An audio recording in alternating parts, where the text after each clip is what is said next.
안녕하십니까. 마이다스 안경TV입니다. 20대 초반 남성 고객분입니다. 이 고객분은 원거리를 선명하게 보기 위해서 도수를 올리면 근거리에 대한 불편함이 생기고 있습니다. 조절력이 부족하여 기능성 안경 렌즈를 착용하고 있습니다.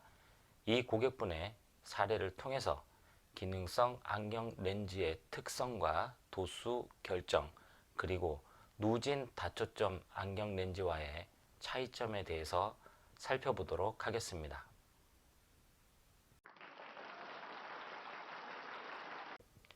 (3년) 전 마이더스 안경원을 처음 방문하셨을 때 근거리를 바라보는 것은 문제가 없었습니다.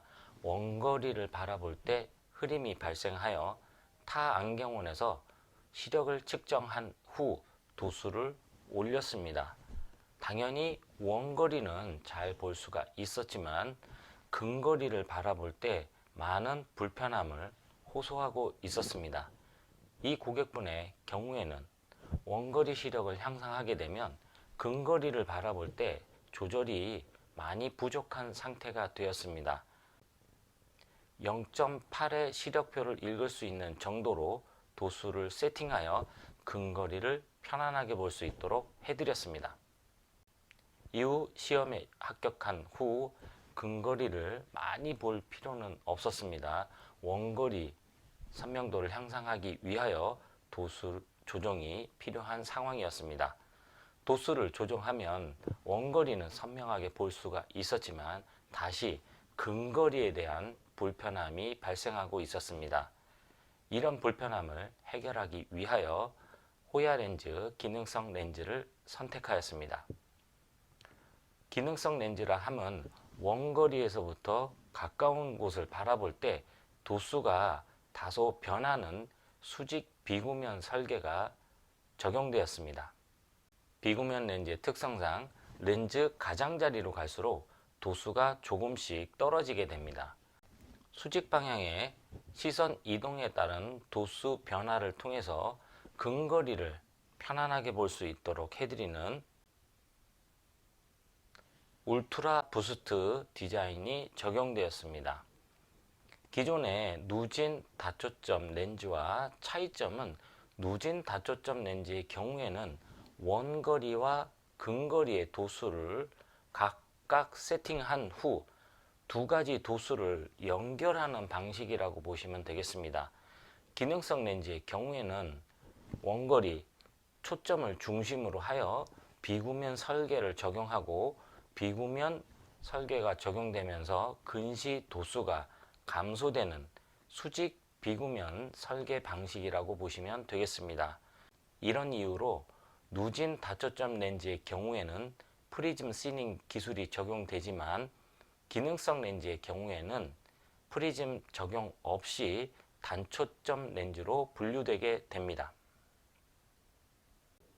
디지털 안정 피로를 호소하시는 경우에 다양한 증상을 나타내기도 합니다.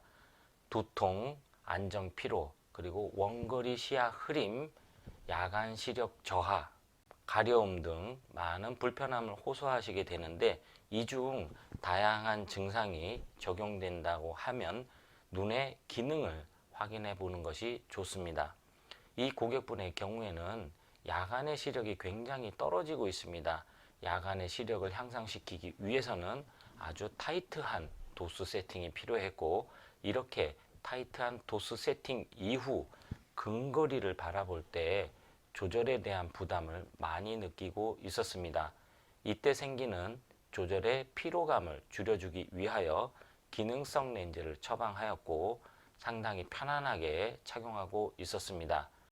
수험생 시절에 기능성 렌즈를 처방하지 않은 이유는 하루 종일 근거리를 봐야 하는 상황에서 기능성 렌즈의 경우에는 원거리에서부터 근거리까지 모두 편안하게 볼 수 있지만 근거리를 바라보기 위해서는 눈을 아래로 내려야 한다는 시선 이동에 대한 부담이 있게 됩니다.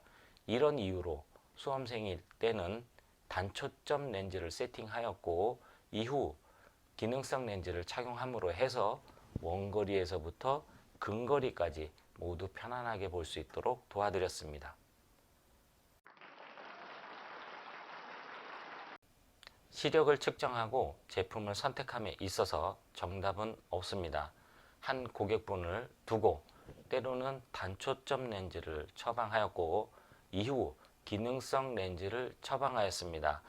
가장 편안하게 착용 가능한 제품을 추천해 드렸고 사용자께서 직접 선택하신 결과물입니다. 원거리 선명도 향상을 위한 도수와 근거리를 편안하게 볼 수 있는 도수의 차이가 그렇게 많지가 않는 상황입니다. 기능성 렌즈의 경우에는 다양한 제품군이 있습니다. 사용자의 눈의 기능을 확인한 후 알맞은 제품을 선택하시면 되겠습니다. 원거리의 선명도를 확보한 상태에서 근거리를 편안하게 바라볼 수 있는 기능성 제품의 선택이었습니다.